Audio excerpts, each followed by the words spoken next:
Go ahead, yo.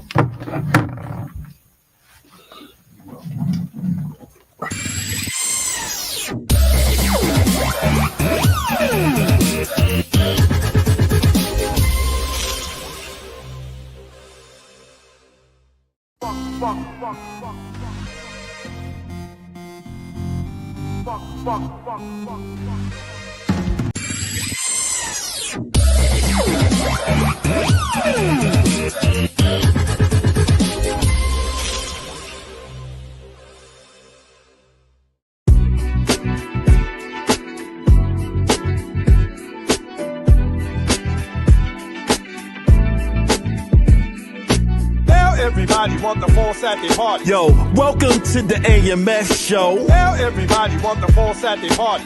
On Bars and Hoops Radio. Tell everybody want the full Saturday party. Yo, every Thursday night, without a Tell doubt, everybody want the full Saturday party. with our special guests, so check us out.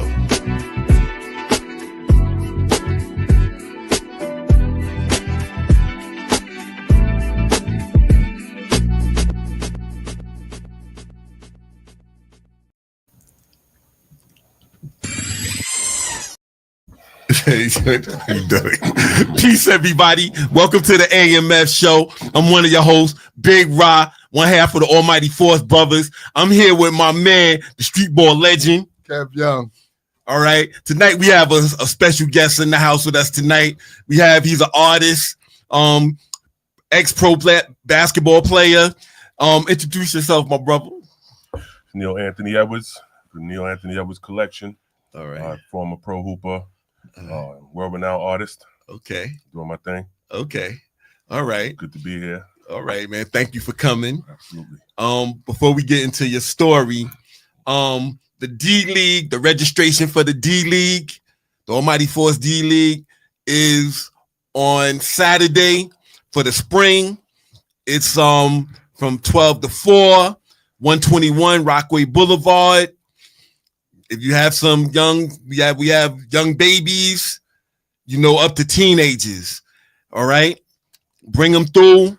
It's a first experience for all of them, but they be serious about their business. Also, it's tryouts for the middle school team. So if you're in 7th, 8th grade, you could come up to 226, 121 Rockaway Boulevard to try out for the Almighty Force traveling team. Okay. What we like to do whenever we have somebody on, we ask if you can describe yourself in one word and why. Versatile. Okay. Yeah. Well, I guess that's self-explanatory. Uh-huh.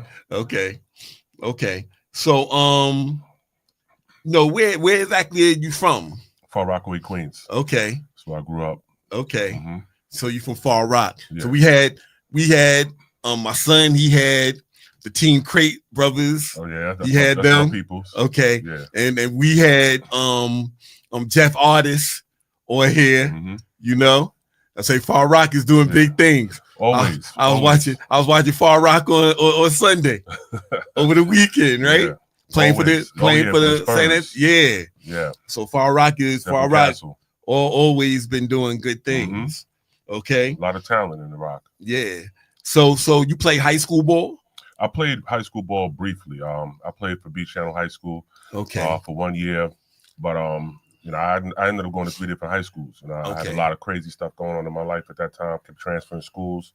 Okay. But I played 1 year, 10th grade, and I didn't play 11th or 12th. Okay.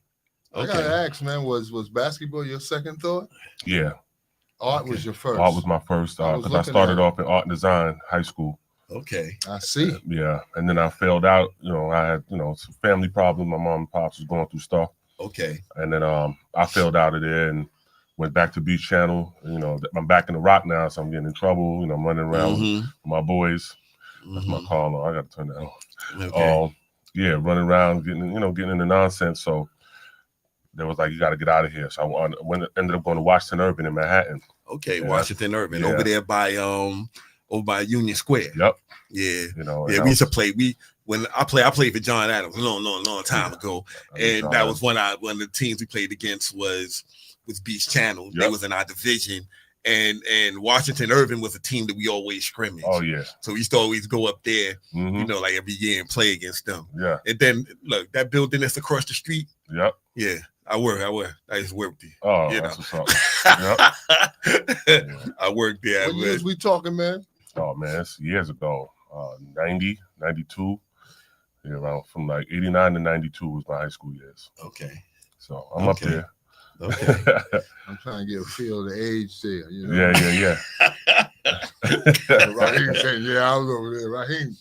No, it's different, man. But I'm talking about shit. I'm talking about late 70s, bro. You talking about he up there. Yeah. We really up there, bro. We really up there. I got you. So how long you was in the pros? Off and on. I mean, I was going from overseas and back in the NBA about 12 years.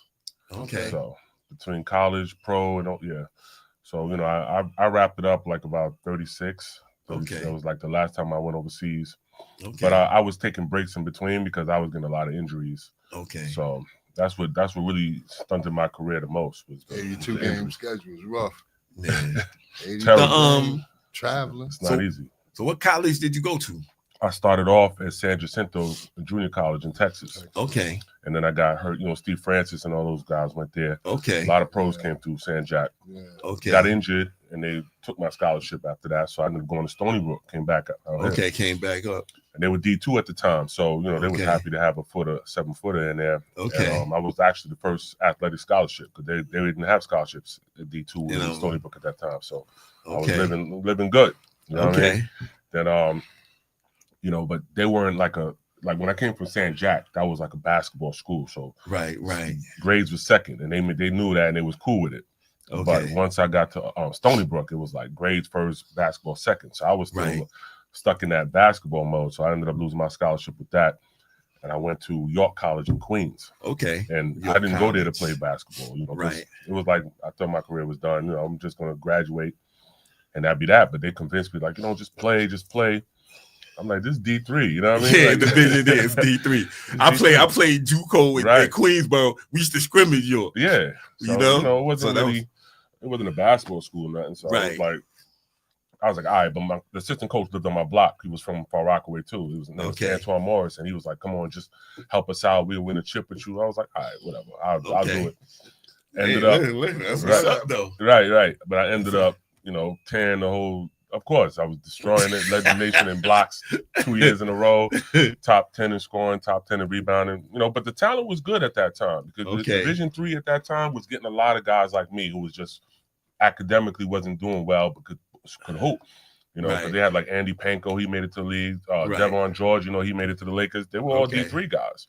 Okay. So D3 was, Greg Harden, he passed away, but he was like a beast, you know what I'm saying? Okay. So D3 had some ballers. So I wasn't really playing against like, McDonald workers or nothing, you know what I'm saying? But it was contact back then. Not like today. Exactly. So, when I earned my meals at that time. But the scouts started paying attention because at the end of the day, 7-footer putting up numbers, it don't matter where you at, they coming. Yeah. So they were like, we impressed, but you got to go the CBA route. Then we'll know that you're legit. So I was like, all right. So I went to the CBA. I started off in Wisconsin, playing for the Bobcats, and they traded me to the Gary, Indiana Steelheads, which was their mistake because I turned it up right after that. So with the Bobcats, that was when the Bobcats was Charlotte. That's what you're talking about? No, this was the CBA at the time. Okay. This was the CBA. This is when Isaiah Thomas was running the CBA. Okay. So they were doing trades and all that. CBA was tough too. It had a lot of hoopers that was just right on the cusp. Yeah. John Starks, all them guys came through there. Anthony Mason. Okay. But I ended up getting Rookie of the Year and Defensive Player of the Year. So now the NBA was like, all right, we get it. You're legit. Okay. So I was playing at West Forth one day, and my agent was getting called, but nothing was solid yet. Sorry about that, man. But it wasn't nothing solid yet. I'm seeing if it's on me. Yeah, it wasn't nothing solid yet. So one day I'm playing at West Forth. I turned up, had a great game. Okay. Was playing with Chaz Hoops at the time.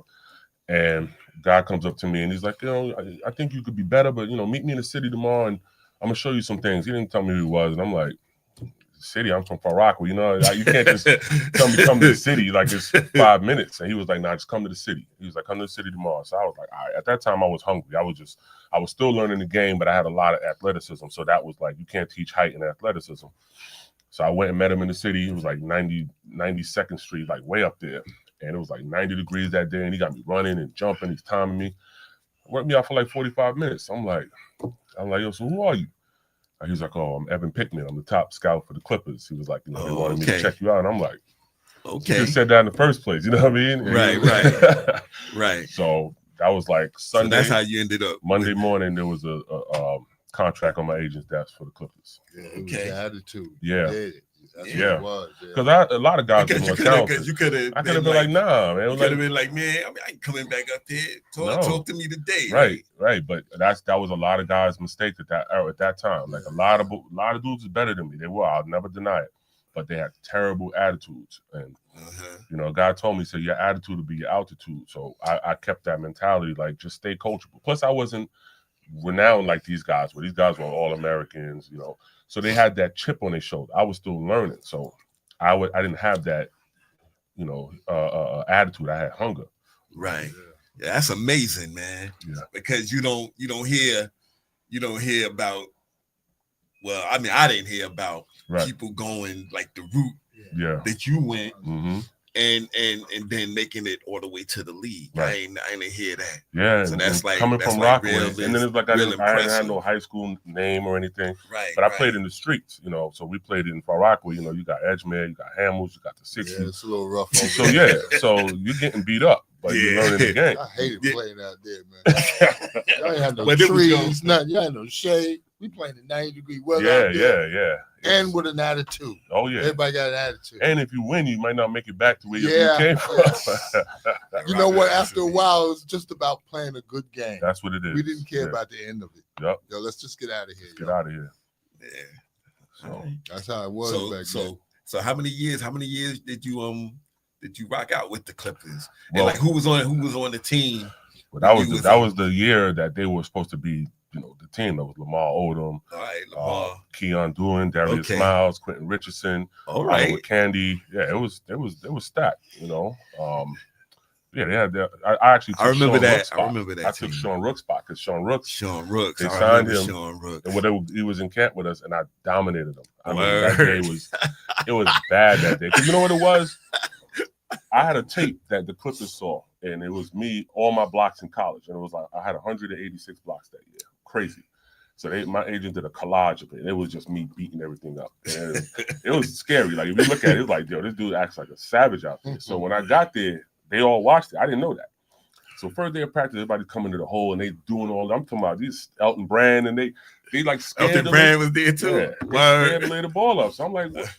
So after practice, I was like, yo, what? Because I'm like, I'm coming here thinking I'm gonna see something like spectacular. Yeah, New York was like, a different attitude. Oh yeah. They was like, nah, we saw your block tape, and everybody was like scared. Nobody wanted to be the first to get their shot beat up. So, I was like, how about Lamar? Oh, Lamar is cool, man. That was my guy. I'm just saying, like I coached Lamar one year when he was a senior in high school. Oh, Christ the King, yeah. And we played in the championship against Speedy Claxton. Oh yeah, Speedy. You know, so and then both of my point guards wasn't there. Javad Cheatham, and then Dawood. I can't remember. They were the backcourt for Jamaica High School. Neither one of them came. Lamar was like, "Yo, I'll run the point." Yeah, we had a crazy team. Yeah, he could. We had a big team for high school street basketball. Our front line was like 6'8", you know. Our small forward was like 6'7", and Lamar. So we had a big ass team, you know. But that's what made me really respect his game, you know, for floor leadership. Yep. That made me respect his game because I saw that he really ran the point. Yeah. No, he really ran the point. He did. He could. You know, and then he was running the point when they beat you on the chip, right? I don't remember him beating me, yo. Yo, didn't y'all play in the chip against him? Wasn't it when he was playing with Lincoln Park? Did y'all play when you were playing with Day Day? Wasn't that? That's that game I dunked on him. You talking about that game? Yeah, you might have dunked on him. All right. You might have dunked That's on all him. I remember. That's all you remember, the dunk? Yeah. Yeah, he was happy to see me because he knew you already. He knew about me. He didn't know okay. me, but he was happy there's another Queens dude there. Okay. Because everybody from there was from Memphis, Kentucky. They're country dudes. Chicago. Right. So he was like, you know his voice. Yo, it's good to see you here, Swat. My name is Swat. Okay. They changed my name to Swat because they was like, he on block shots, he swat him. So he was like, it's good to have you here, Swat. So he was already a wild boy. He liked to party and all that. And I'm like, look, dude, your spot is solidified. I'm trying to make it. I'm trying to get on. And he's like, no, we young, we're gonna be all right. Yeah. I was like, yeah, you're gonna be all right, but I gotta make it. But he was the one that gave me that. He said we played the Supersonics, the first game I played, and he was like, "Welcome to the NBA," and everybody on the bench was laughing. Like he was like, "Nah," they was like, "Don't laugh." They was like, "He came from York and he's here." Right. He was like, "That's the equivalent," and he gave like some school. Right. So that's the equivalent of being at this school and being here. He's like, where he came from. This path he took ain't regular. So welcome to the NBA. That's what I'm respecting here. Yeah. I had a damn good game. I played 6 minutes. You know what I'm saying? I had 4 points, 2 rebounds, and a block in 6 minutes. Okay. 2 for 2. It was and they were like, "Yo, you look good out there." I was like, I felt good out there. Yeah. I've been happy to put on the uniform. Yeah. That was the moment though. Like, because like I said, basketball wasn't my dream.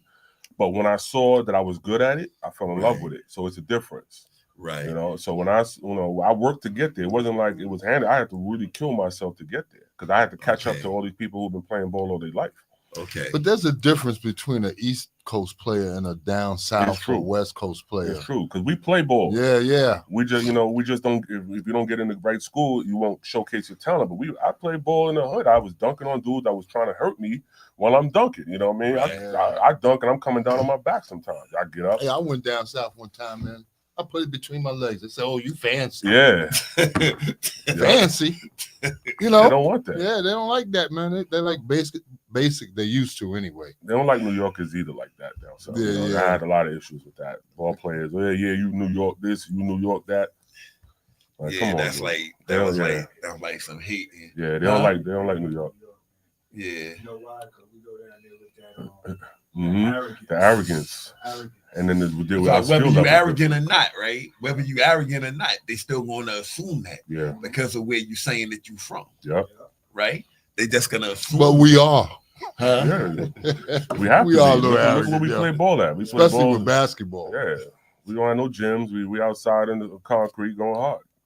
That wasn't even a tournament I played in. When I went in the gym to play against him, I didn't think anybody in that gym could hold me, man. Because of where I was. I didn't know them. I didn't know them from anywhere. Mm-hmm. But the New York attitude, even if you could play, I'm going at you. Yeah. Okay. Don't matter. And I was with the Nets briefly. So you played with the Nets? Yeah. Okay. Very briefly. But what I was doing at that time is that's when the D-League started. So I was in the first season of the D-League. Okay. And I was going up and down with the D-League. So it was a pretty dope experience. We had the first sports reality show, The Life in the D-League.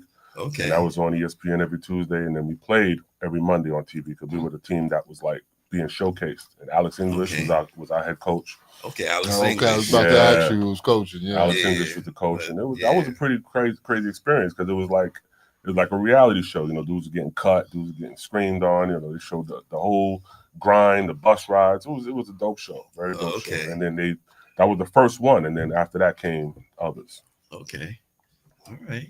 So the Nets, the Clippers, who else? I had a lot of workouts. I was working out with the Timberwolves. I got to run the gambit. It was pretty amazing. Like somebody that, like I said, it wasn't my dream to get to meet all these coaches, Kevin McHale, having lunch with Isaiah Thomas. Getting to play against guys and see Shaq and all these dudes. Like, I was overwhelmed, to be honest. Okay, I was overwhelmed.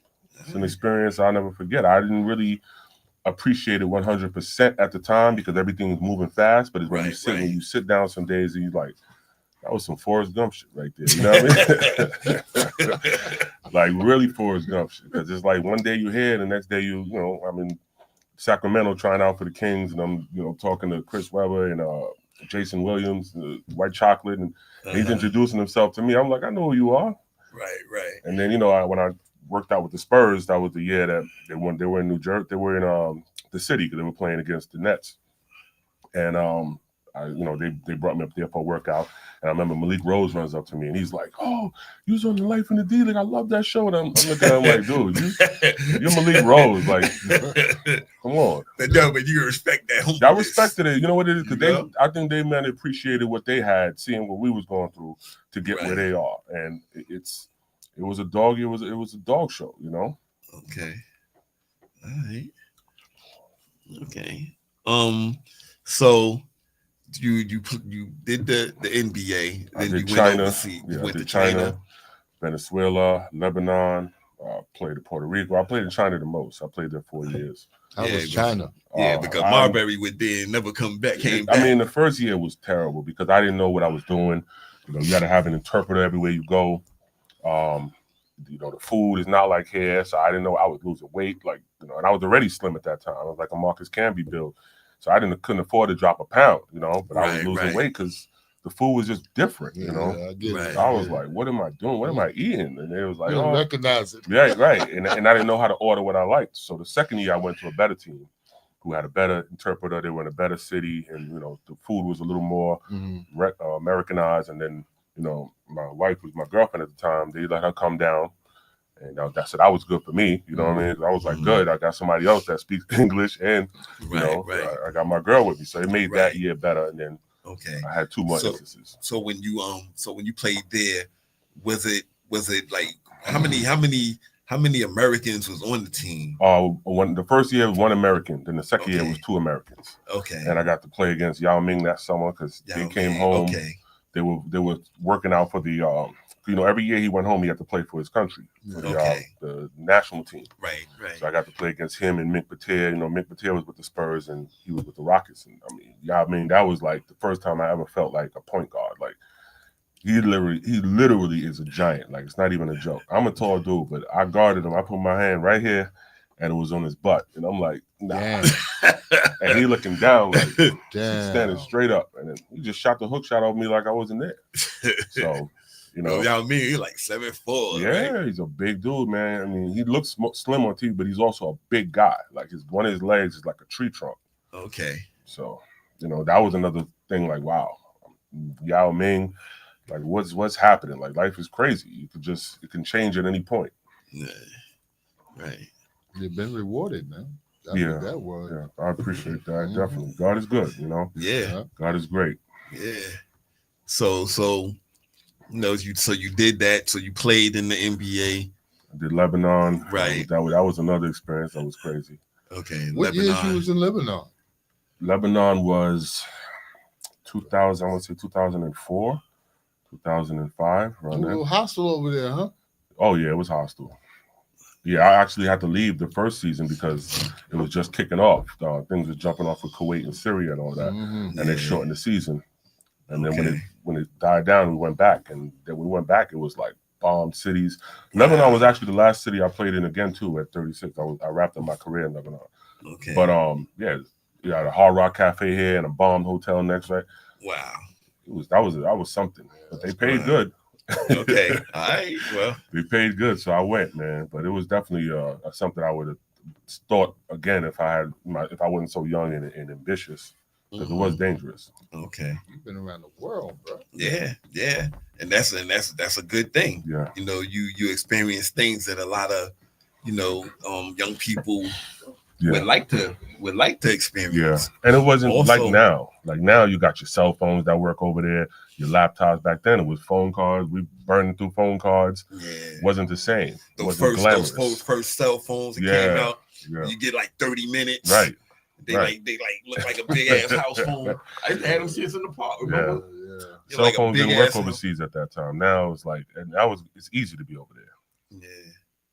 Yeah. All right. Well, that's we wanted to get through your basketball story. Okay. So now let's talk about what you're doing now. Let's talk about because when you were saying basketball was your second, yeah, right? Yeah.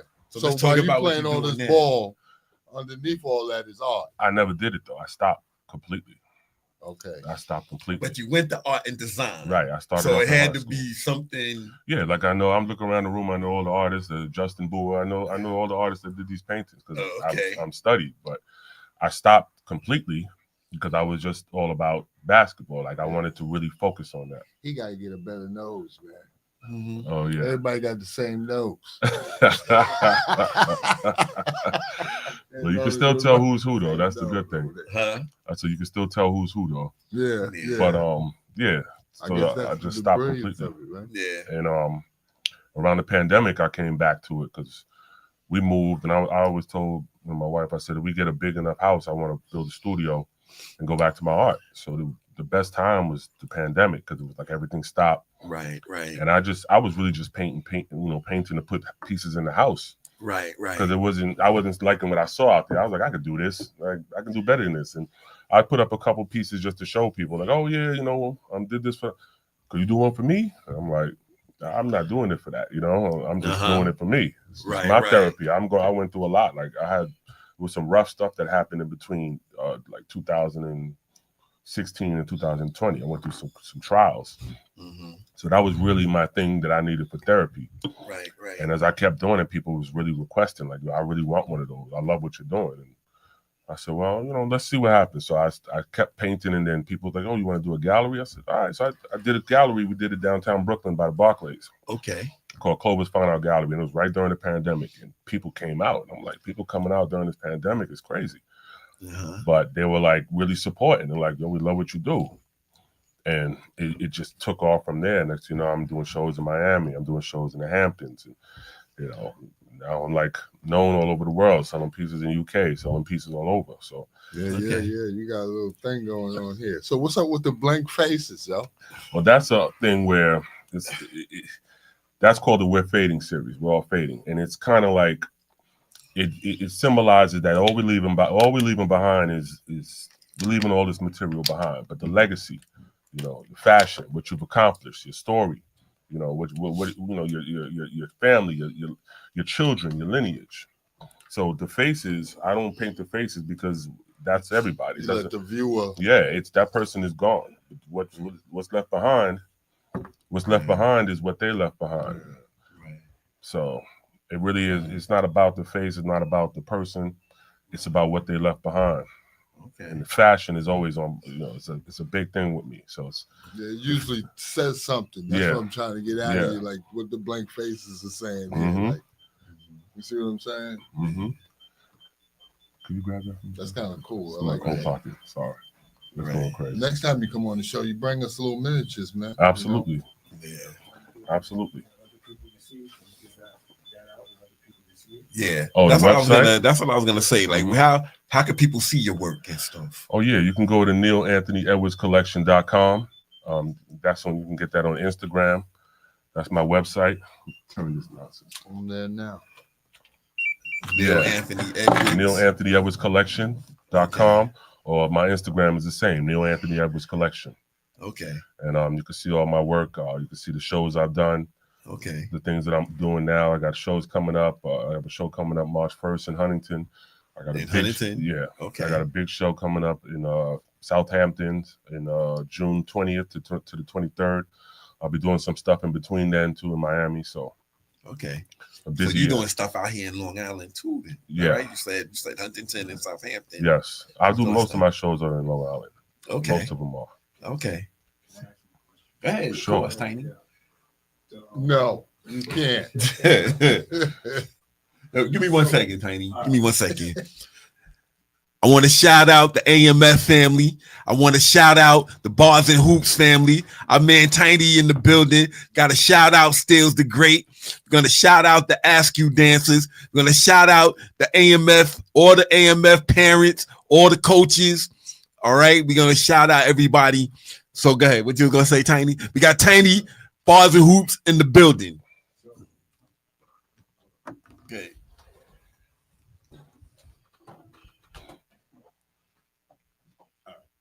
In the beginning, you said you wasn't into selling your material or selling your art, right? Mm-hmm. What was it like how did you feel when you did sell your first one, piece. and what was the most expensive piece that you sold? And you get in his personal business. Nah. Like that. In his personal business. You know what I'm saying? IRS could be watching, bro. Nah. Peace, Javon. How you, man? So yeah, that was an experience. The first piece I sold was I did a Joker piece. You probably see it in others. And I just saw we saw the movie, 2019 going into 2020, and I love that movie. The first Joker was, yeah, and I did the curtain scene. It was called Curtain Call. The Batman, that one sold for a lot actually, but the Joker was the first piece I sold. Sold to a good friend of mine. He actually was he worked for he was my GM in the D League, and he bought the first piece, and it sold for good money, which was crazy. I was like, okay. I was happy, but it was an experience that let me say, you know what, I could do this if I really wanted to. Right. And that piece sold for $3,500. My first piece sold for $3,500, which was good for your first piece. Yeah. The most expensive piece. About to give me some paint. The most expensive piece sold for $15,000 so far. Whoa! Yeah, thank you. What piece was that, may I ask? It's actually in there. It's the piece with the couple walking down the cobblestone street. I thought that was. Yes. Yeah. That look expensive. Yeah. And I have a piece, the race piece with the man running down the street, crossing the do not cross police sign. That's a $50,000 piece right now. Wow. But I still have it right now. But there's people talking to me about it. I would love to get it to an athlete, an NBA player, LeBron or somebody needs to have that piece because that piece tells our story. So we don't mention LeBron in the show. Oh. Unless we're talking about the GOAT. Everything. Unless we're talking about the GOAT. Well. We get to that after we get to your story. We get to all that. Okay. Yeah, you bugging. All right. So what's that? Yeah, you stupid. You stupid. You got money. You got money. You got plenty of money. This has a lot of flavor, man. Thank you, man. I like this. We got Alley Cat. What's up, Alley Cat? Alley Cat checking in. What's up, bro? Yeah, so he said, do you attend Art Brazil in Miami? Yes, we did Art Basel in 2022. We'll be going back this year too. Okay. Yeah. You heard that, Cat? Yeah, we do Art Basel. Okay. All right. Yeah. That was...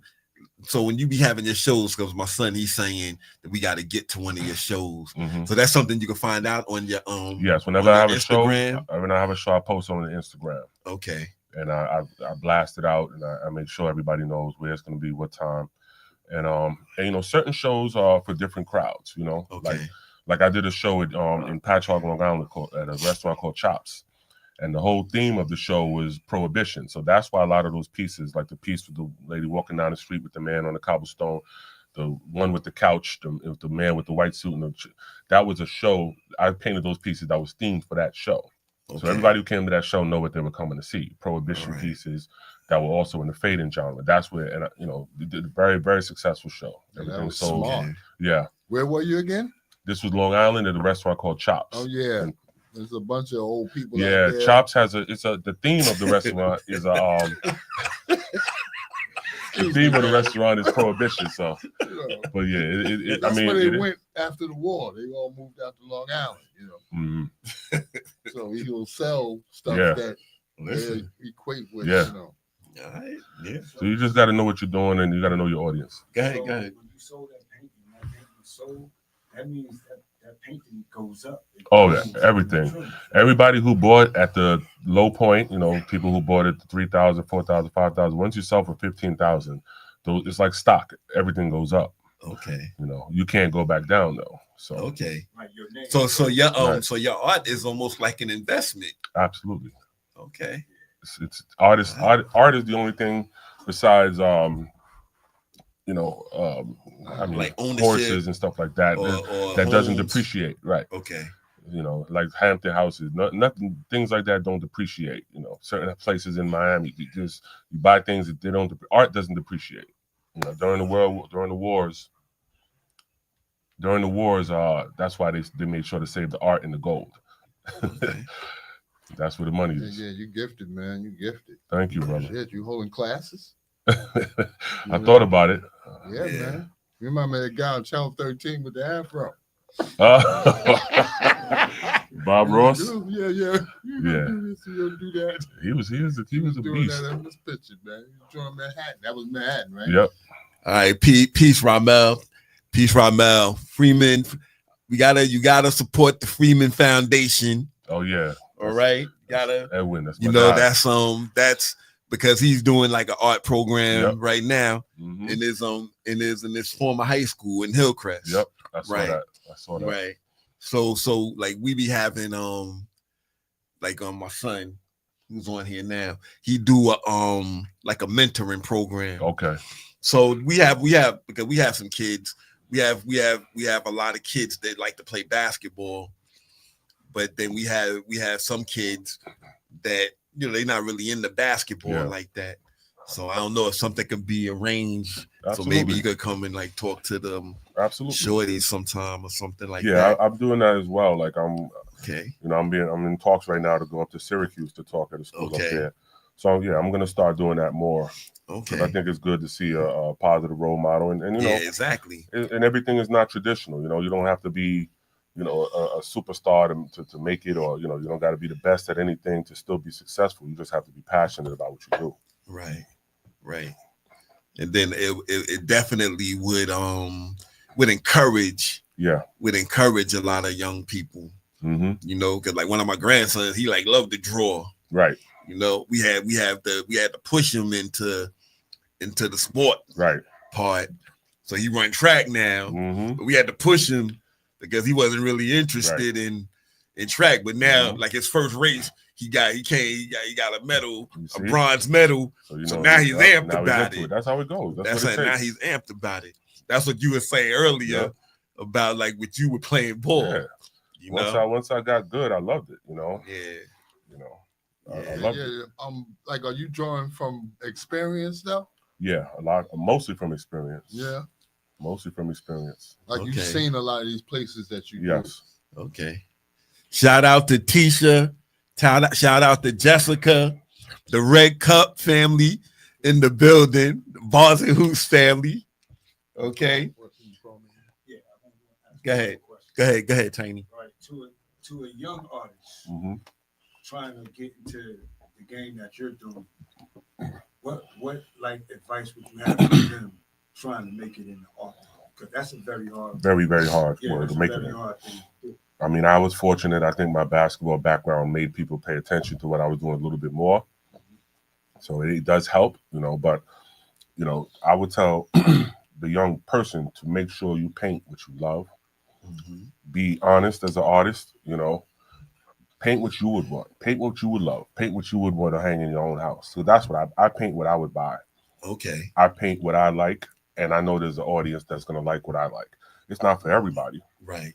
But another thing I would tell them to is don't put yourself in a box, because that's what when I first started out, I was doing more Jackson Pollock style with the drizzle and people wanted me to stay that. They wanted to make me the next black Jackson Pollock. And I'm like, the black Jackson Pollock. I'm like, there's already a Jackson Pollock. Right. I want to be Neil Anthony Edwards, Right. So I paint different things. That's why if you go through my catalog, like the brother's doing, you're probably seeing a whole, things going from one place to the other. Okay. I don't mind that. I see you back in time a lot. Right. A lot of things back in time. Yeah. That's cool, man. It's that happened. Cool. That comes from my, like my world travels and things like that. Mm-hmm. So, but I would tell a young artist, be honest with yourself, paint things you would love. Don't put yourself in a box, and don't be afraid to put your stuff out there, because it's not easy for an artist. I paint things and sometimes I'm like, I don't want to put this out because I don't know if it's good or not. And then people go crazy. And then the ones I think are so great, people are like, Yeah. So you don't know what's gonna get the people moving. So you just have to keep putting stuff out. Okay. All right. You know what I'm saying? You do some good work, man. Thank you, brother. You do some good work.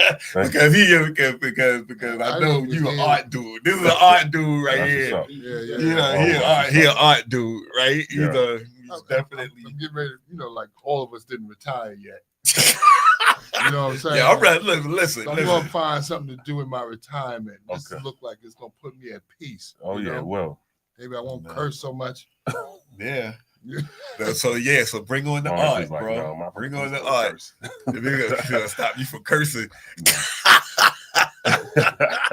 if it's gonna calm you down, bring it on, bro. When you paint, you definitely chilling. You're not thinking about nothing. Yeah, you focus on what you're doing. Yeah, it's serene, and to be able to make a living from it is even better. Yeah, I think that's magic, bro. What? Just like to do something. I'm saying, bro.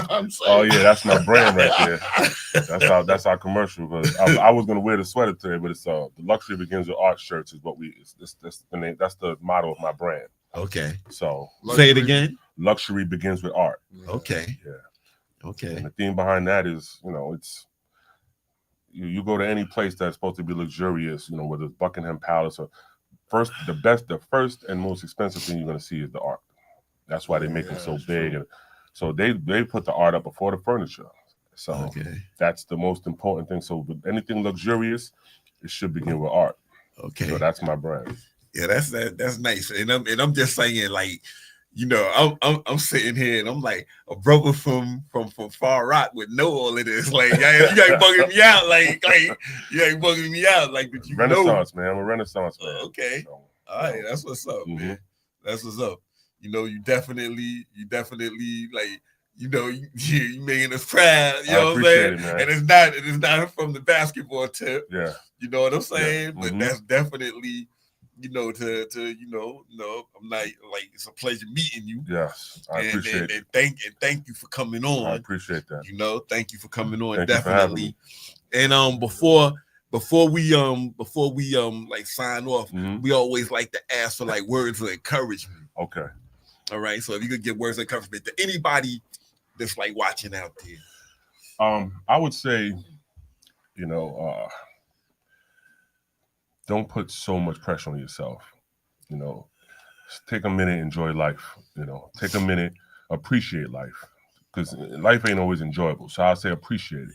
Okay. Because things happen to the best of us, to the richest of us, to the poorest of us. Things gonna happen, but appreciate whatever journey you're going through. Appreciate, if you're 10 years old, appreciate it. If you're 90 years old, appreciate it, because the best thing and the most important thing on this earth is life. Right. Because without it, you have nothing. Right. The best advice I can give, because I believe in God, is put God first. Okay. And I know it's a cliche, but my life would not be where it is if I didn't do that. Okay. Because everything I did took a lot of faith to do. Okay. Everything I did took a lot of faith to do. So trust me when I say, put your faith in God and, believe in him. Don't just say, and trust him. Don't just say, yeah, there's a God. Believe in him and trust him. Even when it look dark, even when the days are dark, even when it's hard days. Like I said, I went through trials. I went through some trials and tribulations. With this woman right here, we went through trials and tribulations. Okay. And we're still here. Okay. We're still strong. We're still giving God the glory. Okay. All right. That's powerful right there. So, is there anything else that you want to like put out to the just follow my Instagram. I'll be putting up when I'm going to be doing shows. I'm going to do a lot of shows this summer, this spring. I'll be doing some meet and greets. I want to get out there and really start to shake the people's hands. Okay. And maybe I want our people, man. Our people need to get into this art business. Yeah. They need to understand that there's generational wealth in art. We're last to everything. We're last to everything. These people are making billions off of art. And I'm not just saying it because I want people to buy my stuff. Yeah, I want you to buy my stuff, but I want you to understand that this is an investment. It's unfortunate that I am a man of color and most of my clients don't look like me. Right. I'm not mad at that, but I want our people to understand what this business is about. And maybe I will start talking more about it in teaching and try to make them understand that this is stock. Art is stock. It can make you, it can... Once I get where I know I'm going to be, the people who bought at this point will be able to put their kids through college or buy homes. That's how serious this stuff is. But they get it already. They know that already. Okay. We don't get it. Right. So, that's a whole different level of education. Right. And it's not about being racist or nothing. Like I don't, I believe I love all people. I've had great people of all colors help me out in my journey. Okay. But I do want people that understand like we're last to everything. We pick up everything when it's already out of reach. Okay. So. Okay. Yeah, we got a lot of catching up to do. Yeah, we do. Man, appreciate that, man. Yeah. You said you gotta write a book. Yeah. What's that? Yeah. I definitely could. Oh, I definitely could. That was Javon that said that. Yeah. Yeah. Go ahead. I would like to ask another question. Go ahead, Tiny. When you was going through your dark side, what was the steps that you took to get out of that dark side? Like, did you have to do therapy? I know you said He was God painting. first. You didn't see the painting? I know, but see, there was a time. Yeah, before that. Yeah. Like before that, it's like other people right now listening that are going through dark times now. Yeah. And the way he got out of it might be able to help other people that's listening. So, like, what's the steps that you took to get out of that dark side? Well, at the time, I'm not gonna lie, I started drinking more. I mean, I'm being honest. I started drinking more, which is not good. And that's when I realized like something's wrong. Like I have something. I'm not handling these stresses in my life good. Huge. Yeah. You huge. Yeah. Drunk. So I'm like, I'm not handling this, the stuff in life that's good. I mean, it's the truth. It affects the body. You know that, especially a big man.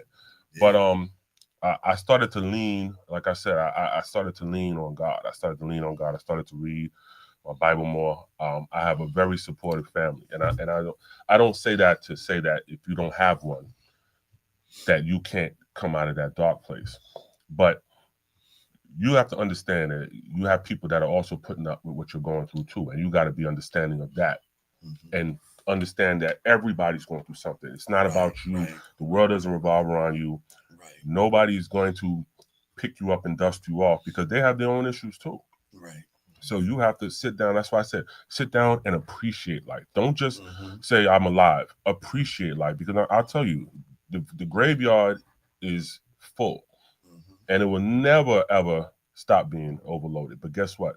I guarantee 95% of those people, if they could get out of that grave right now, would rejoice and be happy. They wouldn't think about money. They wouldn't think about clothes. They wouldn't think about anything but smelling that fresh air, looking around, and being a part of this great thing we have called life. Right. All right. Yeah. I wish I had that some answer money, your question, man. Tiny? Yeah.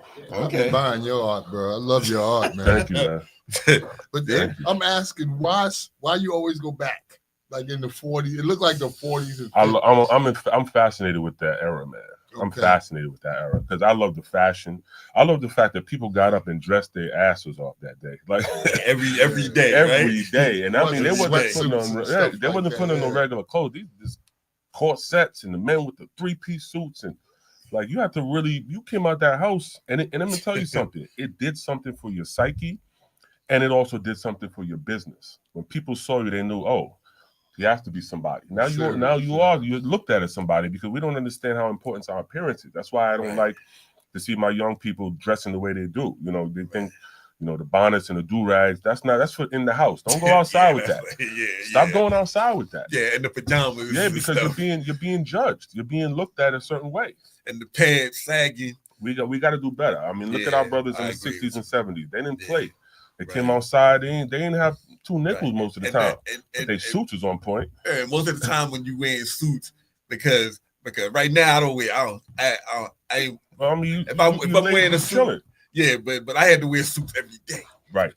For like years and years and years. So that's like I'm trying to find something to do with these suits. But you did your time in that. You understood the cause, and you understood the assignment. So you go from Kevin to Mr. Young. Right. Oh yeah, I was look, I was Mr. Martin. Like people see me now, they be going Mr. Martin. Right. I be like I'm in Western Beef. Relax. Come on, right. Chill with that. Chill with that Mr. Martin stuff. It's the respect.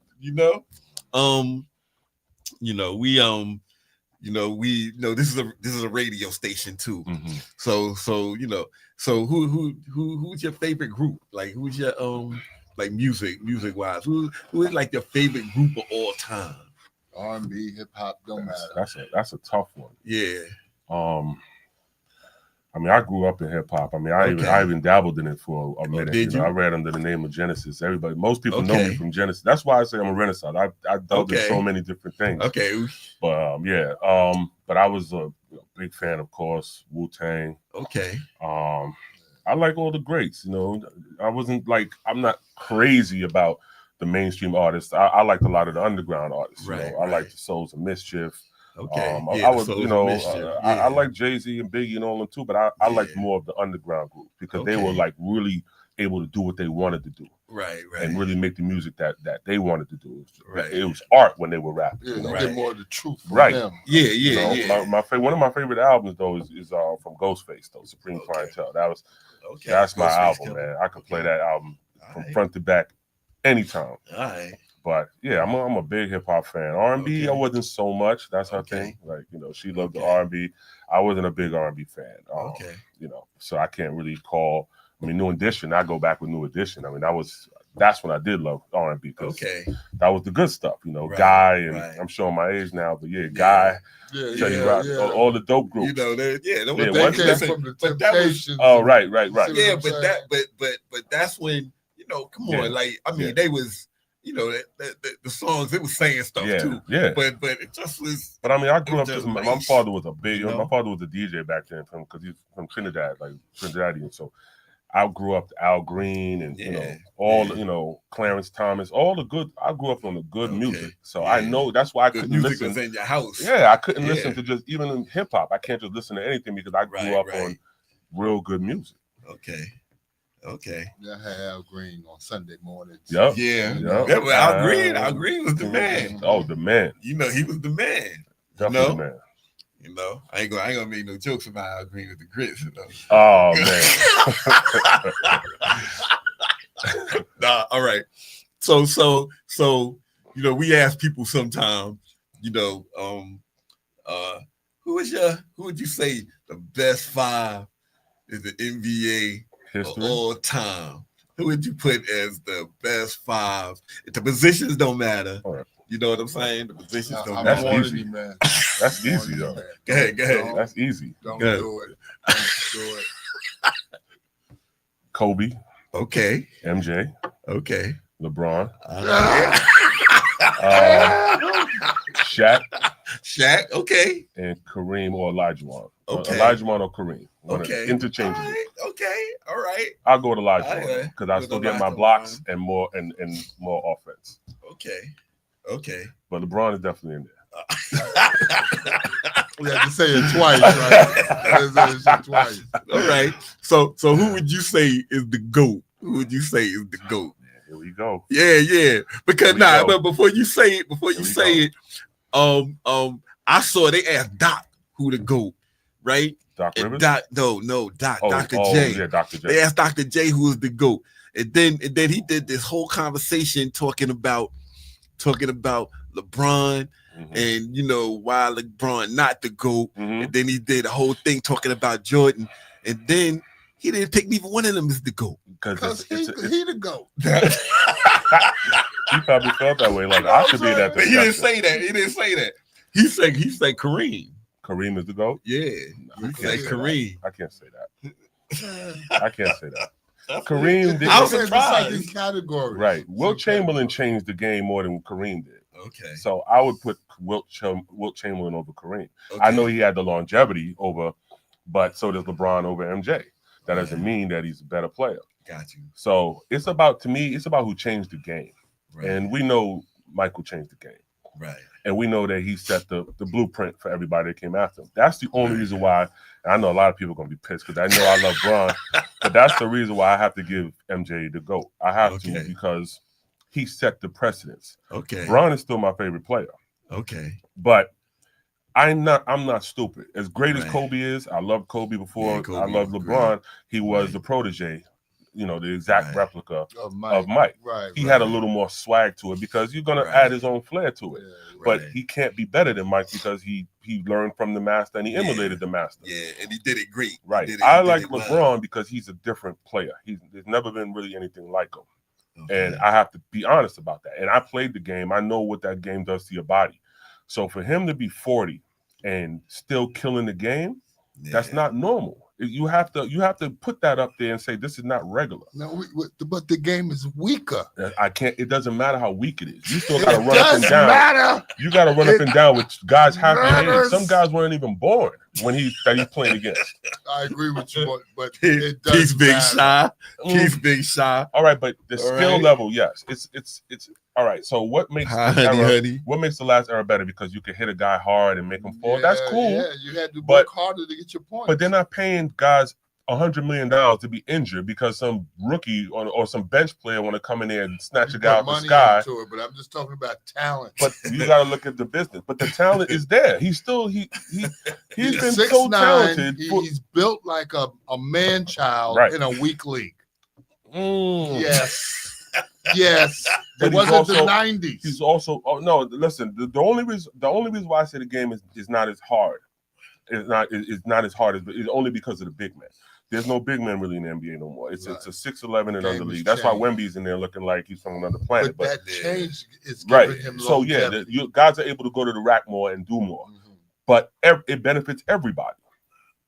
It benefits. It's not just benefit LeBron. In my day, He should not you still had be to out there. dribble like this. I know. And be creative. I know. Today you can dribble right in front of him and do this. And if you reach Well, it, it's a foul. Yeah, it's true.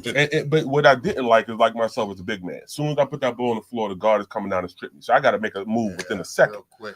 So it got boring. So they wanted to see the up and down. But now we bring back again. Steph Curry is another one who changed the game. He brought the 3-point into the game, and that changed things completely. It's not LeBron that made the league weak. That 3-point shot made the Didn't say league he weak. made the game weak. He didn't make it weak. No, I didn't say He's he just did. he's I said capitalizing on it's it. just a weak league. But you still have to run up They're and down. crying about playing 82 games. Yeah. We want to play 63. You get That's $400 million. You want to play 63 games. Right. You should be playing 100. Yeah. See, All right. The attitude. Yeah. All right. Yeah. So I mean, again, what are you going to do when a guy is already rich in his third year? Exactly. yeah. Exactly. Where's the hunger Yeah. going to come from at that point? Exactly. Yeah. No. So thanks again for coming, man. Absolutely. Appreciate you. I appreciate it. Thank You you know, for having me. It was fun. I'm gonna be checking the Instagram out, to see the shows. Absolutely. I just want to bring some young people. Yeah. I want to bring some young people Yep. so that they can see, where it could possibly be. Yeah. You know what I'm saying? Yeah. So, we I think it's important, and we definitely gonna follow up with this. My son, who was on the check-in, he was like, it'd be great if you could come and be a guest speaker when they start the mentoring program Absolutely. over again. Absolutely. So Yeah, I'll this touch was good base talk, with you. man. Very enlightening, my brother. Yeah. Let me say one more thing before I go. ahead, I didn't really finish the last about the. Don't be afraid also to get therapy. Our Okay. people, our people are very, sketchy about therapy. We want to hold things in, and it manifests in terrible ways. Okay. Don't be afraid to get therapy. You'll be surprised at things that are locked in here that Yeah. you don't realize it's hurting you. A lot of us Yeah. been in war zones. Yeah. And you'll be surprised. We're taught to suppress. Pull your pants up. And be all right. Be tough. No, because it comes out in in violent ways, and that's why we have a whole generation of emotional young men who are handling things the wrong way, and we have a generation of men at our age now that are dropping dead because they're holding in things that they should be letting go of and seeking therapy, which is you got to heal your mind. The mind destroys the body just as fast as anything. Right. So don't be afraid to get therapy, people. It's not a bad thing. It can help you. Okay. So That's it. Yep. thanks again, man. Absolutely. I appreciate I you, need some man. damn therapy. We go. All of us That's might it. need some. But thank you for everybody that tuned in to the AMF show. This is a great show, with this intelligent brother, with my man Kev Young. Like I said, Tiny in the building. Thanks everybody for tuning in. Thank We you. love y'all. Peace. Thank you. I know there's nobody called, man, because we ain't talk about basketball all damn night. You could have called in other subjects.